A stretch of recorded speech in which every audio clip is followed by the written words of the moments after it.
Okay, so this is a gentle way to use the foam roller. This foam roller is a little bit more aggressive because it's harder. Do you have this one? Okay. This one is a little bit softer. They're more expensive. But everything I do on this, you can make it feel like it's on this by doing this on your bed.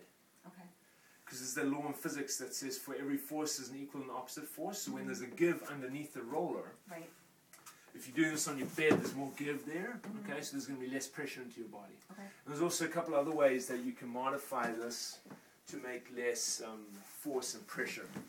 Okay, so the main areas that you need it are the following three, and then we'll go through some others. So to release the front of the thighs and the quadricep, the abdominal tightening exercise that we showed you is very important to do for this. So you'll be in this position here. It's important not to let your back sag. Okay, but now this requires quite a bit of power in your front of your chest, even your abdomen and your back. So in order to make this suitable as a more of a gentle approach, you can take a pillow, like a sofa pillow or a cushion, and use this underneath your diaphragm area or chest for support, so that you have some support here. The purpose of the foam roller, remember, just like the ball, is to provide direct pressure into areas that hurt and are tight. And then over time, that direct pressure melts the tissue that's tight, and it feels comfortable. So stay on a spot 2 to 3 minutes at least, and you want to find the spots that hurt. So if this is not a spot that hurts, roll a little bit, move the bolster or the cushion with you, find a spot that feels tight. We do not go onto the actual kneecaps. That's too far down, because that just crushes the kneecap to the joint. So this is excellent. There's another way to make this a little bit more gentle when you're lying on your side, and that's using the ball. So lying on your side is for the iliotibial band area, which is this tissue from the knee up to the thigh. This is going to be most tender, because this area is usually most tight for most people. So you're going to roll the roller up and down until you find an area that's tender, and then you're going to rest on it.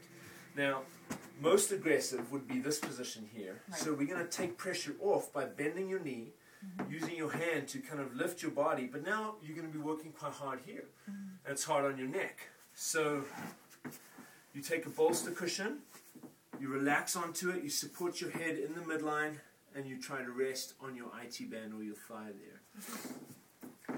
Ideally this would be a little bit higher, so you use a couple of cushions, or you can drape yourself over a ball on your rib cage, which then takes all the strain out of your upper body, lifts you off the roller a little bit, and reduces the amount of pressure into your thigh. So this leg is forward. There's a straight line from your heel all the way to your shoulder here, and try to keep your head in midline. Don't be, in this position here, otherwise you'll tighten up and your neck will start hurting. So kind of support your head like this in the midline, take weight off so that it's helpful there. You can also do this for the front of the thighs, but it might be a little too easy. This is a little bit too high. I think the bolster was better for this position. Now, the other one that's very effective and important for you to do is the adductors and the groin. So just like for here, we had this perpendicular to the quad. We've got to figure out a way to make it perpendicular to the adductor. So we put it like so.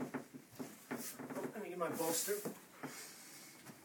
So get a sofa cushion or something to lean on. This way, obviously without it, would be most aggressive. Okay, so to be more gentle, position the bolster parallel to the roller, and then your roll is not obviously this way, it's this way. So that you roll the roller until you find somewhere in your thigh that's tight, and then just relax onto it as best as you can. The more cushioning you have, the less pressure there is into your thigh. So cushioning underneath your chest or cushioning on your bed is going to reduce the pressure on your thigh. So conversely, if it's not hard enough and you need a little bit more aggressiveness, then doing it on the floor without the cushion makes it a little bit more intense, right? You just have to kind of gauge. Yeah. And then it's always very valuable. Those are the most important.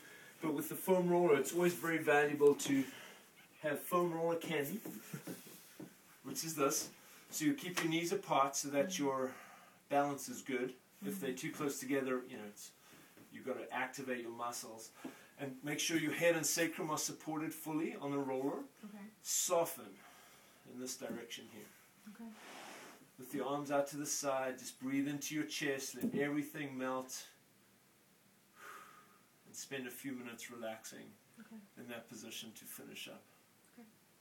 That's gentle foam roller exercise prescription for you. Okay. Is there a huge difference between that one and that one? No, there isn't. Okay. Actually, the difference is mainly durability.